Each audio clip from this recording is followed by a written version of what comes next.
Things to do when you're bored. I'm always amazed at my own ability to get bored. It should be almost impossible in this day and age. Jesus, even if I ended up living on a chunk of ice floating just off the Greenland coast, I would have, at the very least, memories of thousands of TV shows and movies and video games, etc., and that's on top of my real life memories that have nothing to do with those stupid little stories. How lazy am I that I actually toss my game controller aside, step over a pile of candy-coated magazines, click off whatever hilarious website making a witty point about whatever celebrity is in trouble for flashing her beaten snatch today, and stand arms akimbo looking out my window to Avenue A and pout like Donald Trump shouting, "I'm bored," to the beautiful heavens above. There's no excuse, young man. That's me, I'm yelling at myself. Get out and make something happen. Put down your graphic novel and get out there and make your own fun. Seriously. Here are a few ideas to get you, me, going. Murder someone who deserves it. Try it. I bet it's way harder than you think. You can't leave a trace or you will be living in fear of every knock on the door, every phone ring or fax noise. Although, come to think of it, you probably would never be bored again. All right, maybe I'm starting off too advanced. Let's step it back a tad and rethink this. Okay, how about these ideas? When an employee at a store, the Gap, or anywhere where you are hounded as soon as you enter by someone seeking a commission as a supplement to their minimum wage, comes up to you from behind and asks you if you need any help, act completely startled. Jump a bit and say, "Oh, oh, you scared me." And laugh a little, but to yourself. But don't stop laughing. That's the key. Laugh for about a minute and a half. Always look to the employee for some assurance, then, in as smooth a transition as possible, start crying. Cry softly for a minute and then fall to the floor and take a nap, crying yourself to sleep. Then refuse to leave until someone brings you a glass of warm milk. Buy one sock, immediately return it. If you are on a long flight, bring on board one of those S&M black leather one-piece masks with no eye holes and just like a zipper for the mouth.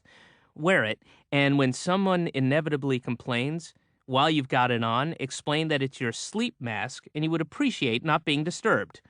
Try to do this in an aisle seat and keep your head as far out into the aisle as possible. At some later point, order a glass of wine and drink it with the mask on through your zipper hole. Then, with the mask still on, complain about how the movie is not family-friendly enough. Also fart and get frustrated in not being able to smell it. Wear an iPod or any MP3 player, or a CD Walkman is even better, with big, noticeable old-school headphones, but don't have anything playing.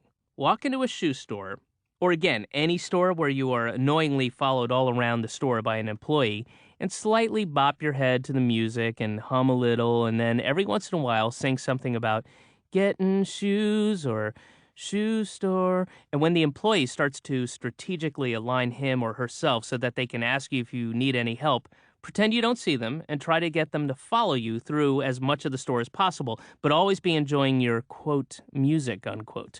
As the employee gets farther away, but still, when in earshot, start singing a little louder and completing more verses. Pick up shoes, considering them while singing, "Lazy motherfuckers in the shoe store. Need to get my shoes, but I don't know what to do. Why can't I get no help? All I want to do is get a new pair of shoes," etc. Keep doing this until the employee, now confused, comes over and taps you on the shoulder. Make a big deal about being into your song and not noticing at first. And when you do notice, turn your iPod, quote, off and take your headphones off as well. Smile and acknowledge them. And when they ask you if you'd like any help, just smile and say, "Oh, no, I'm just killing time while my girlfriend is trying stuff on." Then put your headphones and iPod back on and start singing even louder about how this dumbass shoe store clerk don't know how to help me. All I want is these Reeboks in a size 10.5. Can I get some goddamn help here? Make a sandwich at the store. Now, this is inspired by the opening of a Joe Namath movie I saw when I was a kid, and I thought it was the coolest thing ever. The movie was called C.C. Rider, I think, and like most great movies of my generation, it was based on a novelty song. This is something that I've actually done before, and again, it's ballsy without being dangerous to anybody and has a mild yet satisfying "fuck you, Mr. Corporate Suit and Tie" quality that I would hope even the most uptight supermarket manager would be able to objectively appreciate. The title says it all. It's pretty much self-explanatory. Just walk into the supermarket, head to the bread section, grab a split roll, go over to the condiment section, open up and squirt a little mayo or mustard or whatever you like. Some people like capers, me, not so much. Then head over to your lettuce tomato bin aisle place. If you want tomato, you'll have to grab a plastic knife from the cutlery aisle. Take what you need, but need what you take.